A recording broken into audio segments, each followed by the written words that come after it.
Hello mga kaibigan, maligayang pagdating sa aking channel. Kasama ka namin sa isang magandang video. Ang paboritong mag-asawa ng mundo ng magazine, sina Tagba Buyak-Usten at Enjan Akurek ay nahihirapan.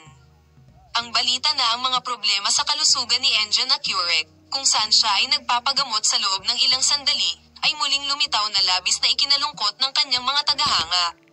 Lumalabas na si Tagba ay ganap na nag-iisa sa prosesong ito at sinubukang suportahan ang kanyang mga anak at si Enjan.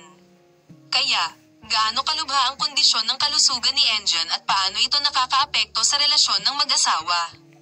Ang mga problema sa kalusugan ni Enjan Akurek, na nagsimula pagkatapos ng aksidenteng natamo niya nitong mga nakaraang buwan, ay muling nauna.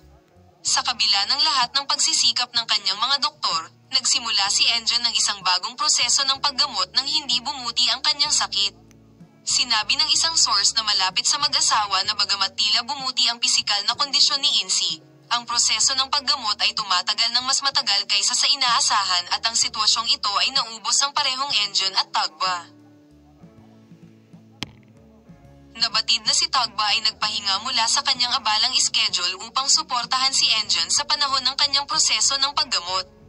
Gayunpaman, sinasabing ang pinakabagong sitwasyon ni Enjan ay naglalagay ng higit na pasanin sa mga balikat ni Tagba.